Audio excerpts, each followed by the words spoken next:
Igual que el otro día la pregunta en la oración era, ¿soy yo tu rey?, ¿no? Ahora, en este momento, en la pasión, cabe preguntarse, ¿soy yo tu pastor? O sea, Él, que se presenta como el buen pastor, nos está preguntando qué pastores tienes, quién es tu pastor, quién lleva tu vida, quién guía tu vida. ¿Y por qué me nace preguntar esto? Pues eso sí lo sé, ¿no? Porque ahora estamos en el momento en que Pilato le pasa a Herodes, porque la ley romana sí que podía condenar, pero los judíos no. Por tanto, de Pilato a Herodes, ¿no? Y es tremendo, la verdad es que la figura de Herodes es durísima. Jesús a Herodes en el Evangelio, en Lucas, le llama zorro. Con esa expresión revela que era el corazón de... Dice, guardaos de la levadura de los fariseos y de la levadura de Herodes, dice. Y decid a ese zorro, esa es la expresión que está en Lucas, ¿no? Es decir, alguien de quien no te puedes fiar. Por eso la figura de Herodes es la figura del hombre astuto. Supo que era el Mesías, que había otro rey. Por eso mismo lucha contra el rey. Es decir, no fue problema de que no creyera en la divinidad de Cristo o que era un hombre, sino que no podía soportar otro rey. ¿Me entendéis lo que quiero decir? Porque si yo no considero que hay otro rey, no lucho ferozmente contra él. Por eso además Jesús le dice, id y decid a ese zorro que hago milagros y que curo. O sea, como que soy Dios. Jesús conoce el corazón de Herodes.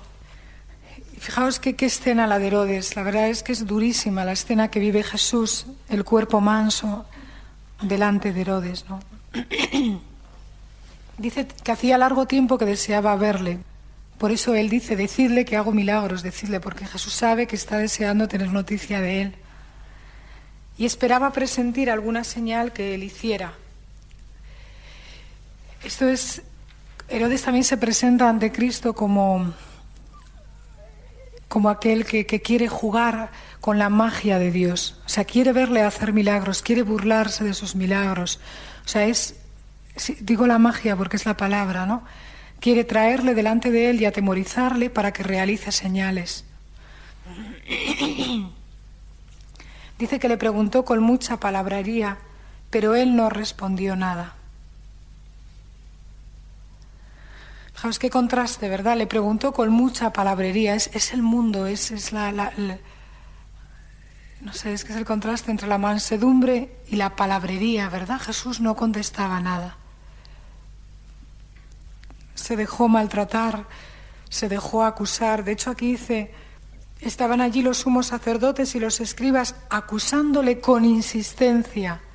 Fijaos, le acusaban con insistencia. Es que no me puedo detener en esto, pero es que basta oír eso, ¿no? O sea, imaginaos la figura de Jesús con mucha palabrería, acusándole con insistencia, es decir, lleno de todo el ruido, como el ruido infernal, ¿no? La carne blanca, el cielo acosado y atosigado por todo el ruido infernal, ¿no? Por toda la maldad. Herodes con su guardia, después de despreciarle y burlarse de él,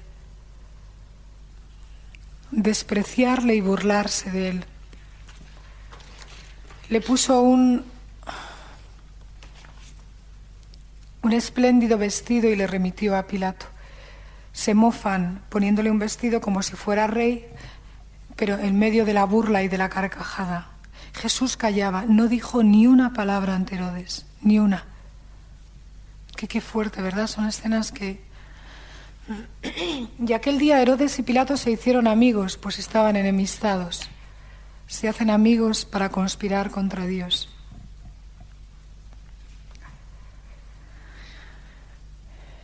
Y ahora comienza el drama del hombre. ¿A quién elegís?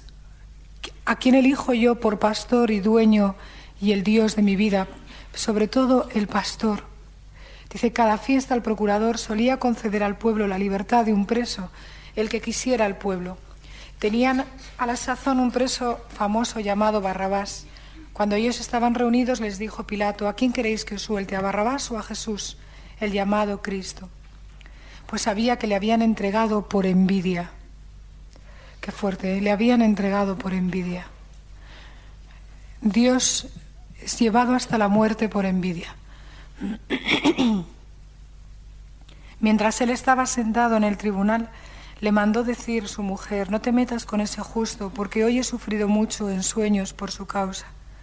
Pero los sumos sacerdotes y los ancianos lograron persuadir a la gente que pidiese la libertad de Barrabás y la muerte de Jesús. Fíjate, la libertad de Barrabás, la libertad del mal, dejar libre a la muerte, al mal. O sea, dejar libre a todo el poder del mal. Barrabás representa realmente un criminal, un malhechor. Y matar a Jesucristo, es decir, matar a Dios. Esto es lo que persuade a la gente. De verdad que miras nuestro mundo y no podemos decir que esto es algo que sucedió hace un montón de tiempo. ¿A quién liberamos y a quién atamos, verdad? ¿Quién es tu pastor? O sea, ¿por quién te dejas pastorear? Cuando el procurador les dijo: ¿a cuál de los dos queréis que os suelte? O sea, soltar, es decir, ¿por cuál queréis? Es como un poco la expresión: ¿de quién queréis la libertad? ¿A quién os someteríais, no? O sea, es como, ¿a quién queréis que os suelte? ¿Quién queréis tener con vosotros, no? Respondieron: a Barrabás. Díceles Pilato: ¿y qué voy a hacer con Jesús, el llamado Cristo? Oh, qué fuerte. ¿Qué hacemos con Jesús hoy? ¿Qué voy a hacer con Jesús, el llamado Cristo? Todos a una. ¿A qué no os habéis dado cuenta de esta expresión? Fijaos, todos a una para Cristo o todos a una contra Cristo, ¿verdad? Pues esto es lo que hizo el pueblo. Todos a una dijeron: que sea crucificado, pero no nombran jamás su nombre. No hay mayor desprecio que no nombrar, ¿no? Sino van a decir: a ese no, a Barrabás, preferimos a ese no. El nombre, sobre todo nombre, ni siquiera es dicho en sus labios. Y Pilato preguntó: ¿qué mal ha hecho? Mas ellos seguían gritando, ni oyen, no pueden contestar, no saben ni qué contestar. Dice que gritaba el más fuerte: sea crucificado. El pueblo entero se hace feroz contra Cristo sin saber ni por qué. Sea crucificado. Solo sabemos que queremos la muerte de ese hombre. Es como me rodean toros de Basán, es como los salmos expresan una ofuscación, ¿verdad?, del hombre entero, o sea, animal, el hombre animal, ¿no?, ferozmente gritando: sea crucificado. La verdad, es un momento de la pasión terrible, ¿eh? A partir de ahora es la flagelación, que realmente era una salvajada, o sea, se daba en casos extremos a los mayores criminales. Y en sí era abrir surcos. Hay un salmo que dice: metieron en mis espaldas el arado. O sea, era dejarles, era el paso anterior a la crucifixión. Muchos morían en la flagelación, ¿no? Muchos morían, no llegaban a soportar los 40 azotes. El inocente, sin ninguna razón, también es flagelado. Pilato era un hombre muy cobarde. Él sabe que Jesús es inocente, pero la cobardía y la imagen ante el pueblo le vence, ¿no? Porque Pilato está todo el rato diciendo: no hay nada que acusarle, incluso le flagela para que les dé lástima y así no le condenen, ¿no? Pero dicen que era peor el suplicio de la flagelación que de la cruz. Cristo llevó los dos suplicios, ¿no? Pero Pilato era un hombre que prefería la imagen ante los hombres que haber defendido a Dios sabiendo que era inocente. De hecho, dice: Pilato se lavó las manos y dijo: inocente soy de esta sangre. O sea, sé que estamos condenando a un inocente, ¿no? Pero prefirió seguir siendo Pilato, la figura ante el pueblo, y dar gusto al pueblo. Pilato fue cobardía. Por cobardía podemos acabar condenando también.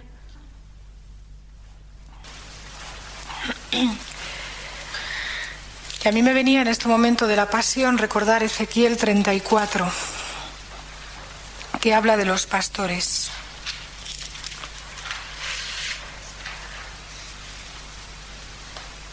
Aquí está el negativo, pero yo lo voy a hacer en positivo. Vamos a dejar que hable Cristo. La verdad es que es un texto impresionante de Ezequiel. Imaginaos al pueblo, ¿no? Cristo gritando estas palabras al pueblo. los guías del pueblo, ¿no?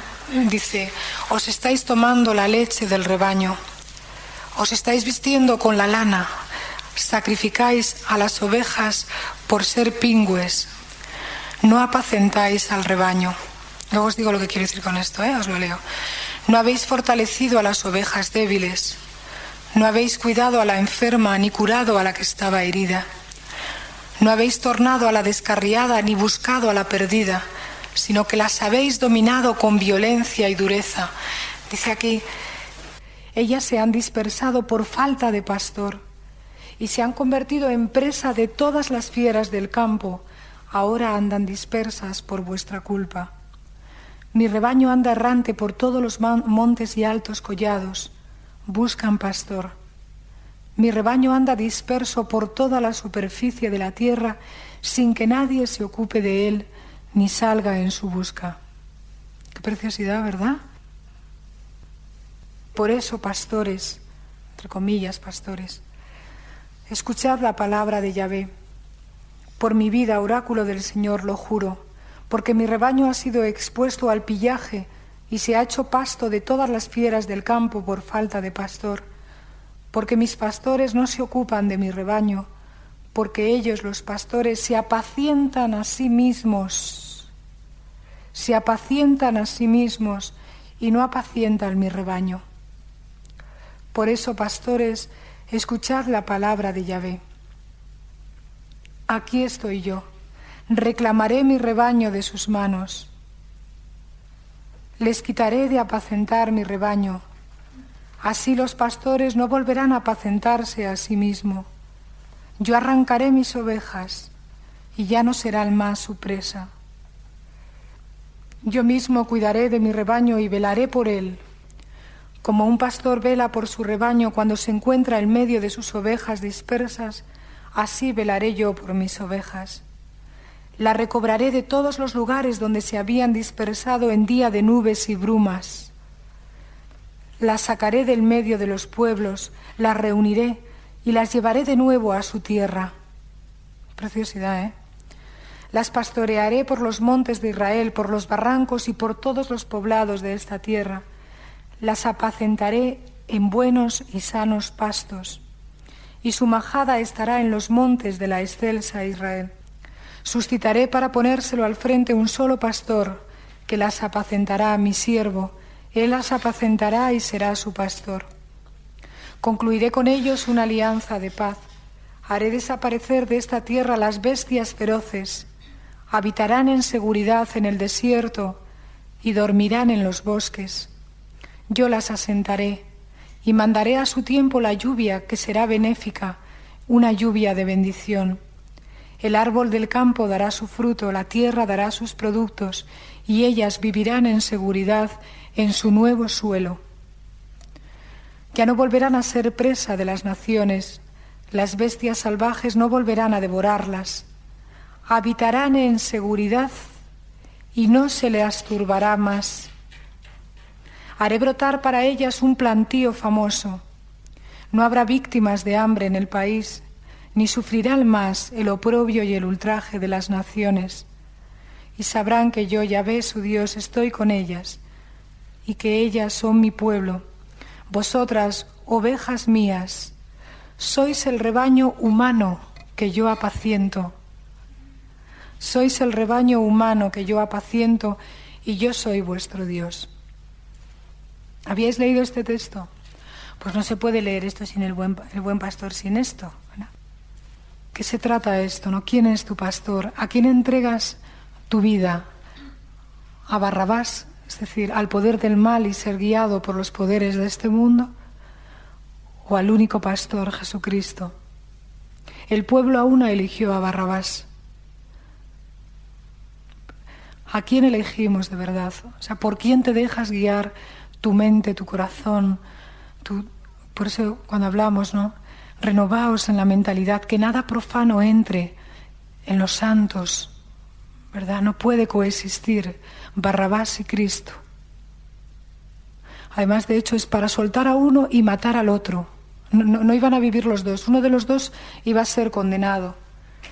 Yo muchas veces he pensado esto, ¿verdad? ¿A quién condenas en tu vida, no? ¿Al mundo o a Cristo? Ayudarnos a vivir gritando Jesucristo y no Barrabás. O sea, al decir Barrabás estoy diciendo el mundo y el poder del mundo, ¿eh?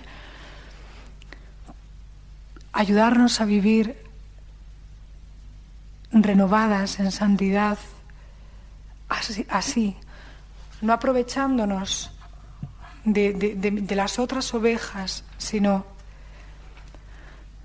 siendo el buen pastor, el corazón de Dios. Es que leer ahora el buen pastor es precioso. Aquel que da la vida continuamente, que no descansa ni de día ni de noche, que no es asalariado. Así a mi hermana y al mundo entero. Amarnos así de verdad. Quien prefiere a Cristo está prefiriendo este amor, este pastoreo, para hacerse pastor. A mí me pastorean así. Me han fortalecido cuando estaba débil. Me han cuidado cuando estaba enferma. Me curan cuando estoy herida. Cuando estaba descarriada, vinieron a buscarme.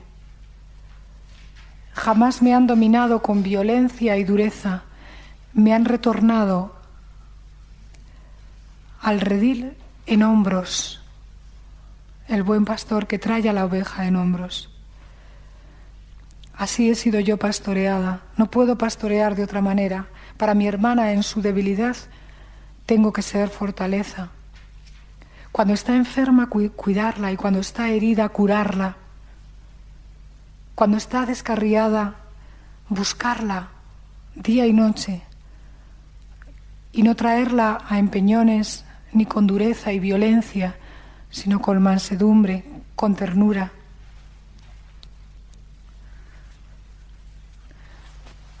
Me venía también, ¿quién es tu pastor? No desterrar al pastor de nuestra vida, porque si desterramos a Cristo, heriré al pastor. ¿Y qué pasa?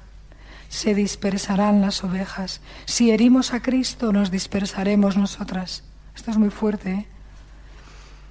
Se han dispersado por falta de pastor y se han convertido en presa de todas las fieras del campo.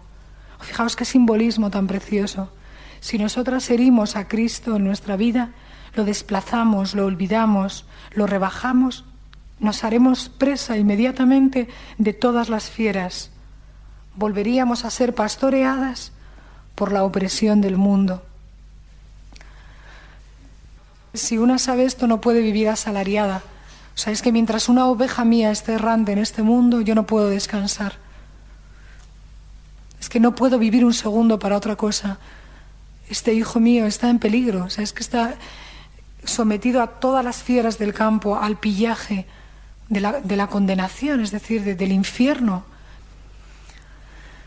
Y el Señor no puede dejar de dolerle. O sea, está viendo a toda esa multitud, imaginaos allí, ¿no? Toda esa multitud gritando, fuera ese, que le crucifiquen. Y Él está pensando, para mí son los sentimientos de Cristo en este momento, ¿no? Reclamaré mi rebaño, tengo que recuperarle. Arrancaré mi rebaño de los pastores que les llevan a la muerte.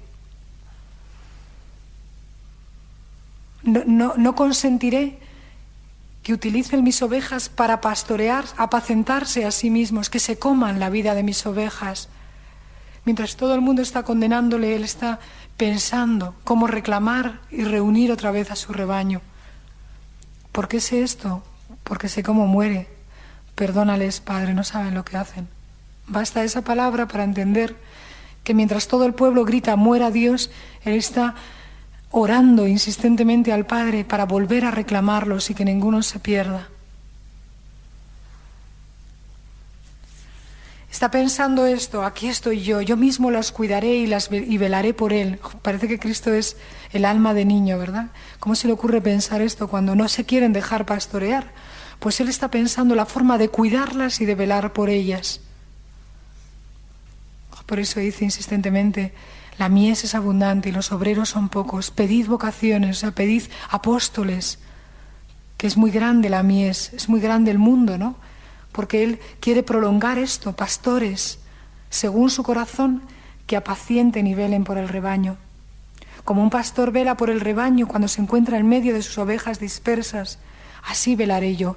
Todo el mundo está gritando, muera Dios, y Él está pensando en aquellos pastores que en el futuro ahora y en el futuro velarán y cuidarán, y solo está pensando en cómo reunirlas y curarlas de sus heridas y sanar sus enfermedades. Y este es el corazón de Dios. Como si se hiciera sordo a la ferocidad del mal. No puede, no porque no le llegue, sino porque está viendo la suerte de esos hijos y se le rompe el corazón en el pecho, ¿no? ¿Quién es tu pastor? Tú te dejas buscar por mí, tornar por mí, curar por mí, confortar por mí. ¿O en quién buscas el descanso, el confort? O sea, ¿a qué pastor estás buscando en tu vida, no? Igual que os preguntaba, ¿quién es tu rey? ¿Quién es tu pastor? ¿Por quién te dejas curar? Porque que no hay otra curación, ¿verdad? ¿Dónde buscas tu curación y tu descanso? ¿Y dónde estás poniendo tu esperanza? ¿En quién? ¿En dónde? ¿No? Ece homo, mirad el hombre, cómo ama, cómo sufre, cómo se sacrifica. Mirad a Jesucristo hoy en la iglesia, pastor herido, pastor que sana, pastor sacrificado, pastor que ha cargado con toda dolencia, varón de dolores, sabedor de toda dolencia. Fijaos, estoy diciendo una cosa preciosa ahora, que se pueda seguir viendo a Cristo pastor en esta iglesia. ¿Hasta dónde amó? O sea, es decir, que viendo nuestra humanidad, el rebaño humano, puedas ver tú cómo eres amada en la iglesia, esperada, orada, curada, sostenida, hasta dar la vida. ¿Me entendéis lo que quiero decir? Se tiene que hacer presente y visible en esta iglesia el pastor sacrificado. Estoy haciendo alusión a lo que os leía ayer, ¿verdad? Mirad el amor sacrificado, mirad el pastor sacrificado, que no hay horas para ella, que lo único que le importa es que tú vuelvas, recobrarte. Es que esto es la herida de la redención y de la salvación, no hay otra. Es que no hay un segundo para apacentarte a ti misma, para engordarte a ti misma.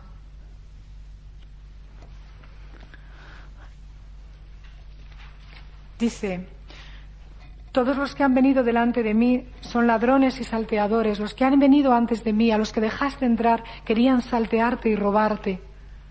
Es que es precioso, ¿verdad? Cristo mi pastor. A mí me encanta, ¿no? El Salmo 23 tenéis ahora también. El Señor es mi pastor, nada me falta. En verdes praderas me hace recostar, me conduce hacia fuentes tranquilas, repara mis fuerzas. Aunque camine por cañadas oscuras, nada temo, porque tú vas conmigo. Tu vara y tu cayado me sosiegan. El Señor es mi pastor, nada me falta. El Señor. Los santos repetían muchísimo eso. Hay muchísimos santos que oraban a modo de ejaculatoria: el Señor es mi pastor, nada me falta, nada me falta, ¿no? Dice: yo soy la puerta, si uno entra por mí estará a salvo. Cristo es mi pastor, estoy a salvo. Tengo pasto, mi mismo pastor es mi pasto, yo me como a mi pastor. Me ha querido tanto que ha querido hasta darme su carne en comida. Es como una madre que desearía de verdad dar la propia carne por el hijo para que él esté a salvo y vivo, ¿verdad? Es el amor de Dios Madre. Es más, es que es mucho más que una madre, es que pastor es muy fuerte. El pastor es el que está... Yo veo una diferencia entre madre y pastor. Os la cuento. La madre cuida, vela, sostiene, pero el pastor es el que carga con esas mismas heridas de la oveja. O sea, se la echa a los hombros. A ver si me explico.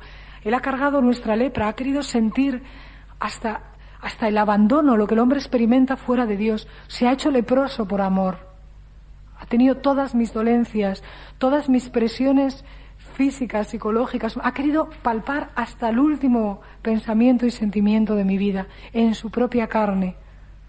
¿Me entendéis lo que quiero decir? Y cuando ve que el ladrón viene a robar o a matar o a destruir mi vida, cuando yo veo que mi hermana está amenazada por el ladrón, que viene a robarla, a matarla y a destruirla, me expongo a la muerte por ella. De aquí se podría hacer una carta a mi amiga, a mi hermana preciosa. Hermana, cuando veo que el ladrón viene no puedo más que desvivirme para que no te robe, ni te mate, ni te destruya. Esa es la herida de la redención. porque mi pastor para lo que ha venido es para que yo tenga vida y la tenga en abundancia. Es que no desea otra cosa. Todo el mundo le está condenando y él está sintiendo, os reuniré, os devolveré a la tierra. ¿Qué haría por recobraros otra vez? El buen pastor da su vida por las ovejas. Dar la vida por las ovejas, por eso no es asalariado. Qué preciosa esta frase, ¿verdad? Por amor de Jerusalén no descansaré, hasta que rompa la aurora y su carne sea sana.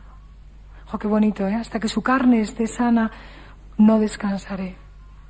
Está en Isaías. Hasta que rompa la carne sana, en mí y en mis hijos. Otros están pidiendo mi carne sana y recobrándome y alimentándome y cuidándome. ¿Qué voy a hacer yo? ¿En qué voy a invertir la vida? Sino en la salvación y en la sanación de otros. Yo creo que esta es nuestra llamada. Dejarnos recobrar y sanar para ser pastores de otros continuamente. El pastor es el siervo sufriente, el que incluso no solo cuida y vela, sino lleva las heridas de los hijos. Mirad el amor sacrificado, es decir, pueden contemplar en ese cuerpo leproso por amor todas las heridas, mis propias heridas en ti. Las has asumido, abrazado, no solo que me perdones y que me cuides, es que me has abrazado hasta hacerte uno conmigo, ¿no? Así se ha hecho Cristo, asumir, no solo cuidar y velar. Para mí el pastor es el siervo.